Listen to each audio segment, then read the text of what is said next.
Guys, তাহলে তো শীতের দিন নেমেই পড়লো। আমরাও নেমে পড়লাম ব্যাডমিন্টন কোর্ট বানাতে। আসসালামু আলাইকুম, আমার নাম আবু বকর এবং আপনারা দেখছেন এলাকা বলা পাইন। আজকে সকালবেলা উঠে আরিফুল আমাকে ডাক দিয়ে বললো চল ব্যাডমিন্টন কোর্ট বানাবো। উঠেই দেখতে পেলাম আকাশ দিয়ে খুব নিচ দিয়ে প্লেন যাচ্ছে। প্লেনটাকে রেকর্ড করে নিলাম। ওই যে প্লেন। আর কাজ খুব দ্রুত করতে হবে, এই জন্য কাজ শুরু করতে যাচ্ছি আমরা এখন। আমি আবার তামিদুল নিচে গিয়ে দেখতে পেলাম ইরাম খুব দুষ্টু করছে, কিন্তু আমরা আগেই বললাম। নিচে নেমে দেখলাম তাহমিদুল আমার আগে নেমে কাজ শুরু করে দিয়েছে।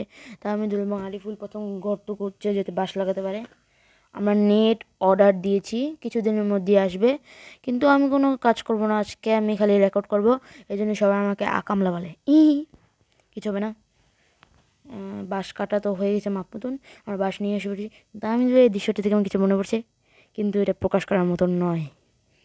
তাহলে কথা না বাড়িয়ে আমরা কাজ দেখছি, রেকর্ড করছি। আরিফুল এখানে এসে পড়লো।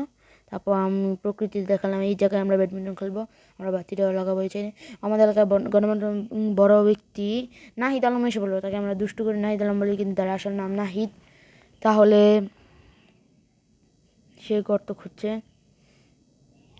অবাক করা বিষয়। এখন আমিও কাজে নেমে পড়লাম। প্লিজ আমার এই কাজের জন্য আমার চ্যানেলটাকে সাবস্ক্রাইব করে দিন। সাবস্ক্রাইব করবেন। আপনারা যদি আমাকে কমেন্ট করুন এই ভিডিওটার ভিতর, আমি যাতে করতে পারি, তাহলে আমি আমরা ব্যাডমিন্টন খেলাটা ভিডিও নিয়ে আসবো। আমরা বাঁশ ঘিরেও ফেলেছি। দ্রুত কমেন্ট করুন যাতে ব্যাডমিন্টনের লং ভিডিও আপনারা পান দ্রুত। তাহলে বাঁশ ঘিরে ফেলেছি আমরা অনেক কষ্ট করে। পরে ওইখানে দেখতে পেলাম আজকে আমাদের ফুলাফো ফুচকা খাওয়াবে, ফুচকা পাটি দিবি হিমপুবিও। তাহলে আমরা ফুচকাটা দেখাতে যাচ্ছি, এই যে ফুচকা। তাহলে আজকের মতন bye bye, tata, good bye, see you, আল্লাহ হাফেজ।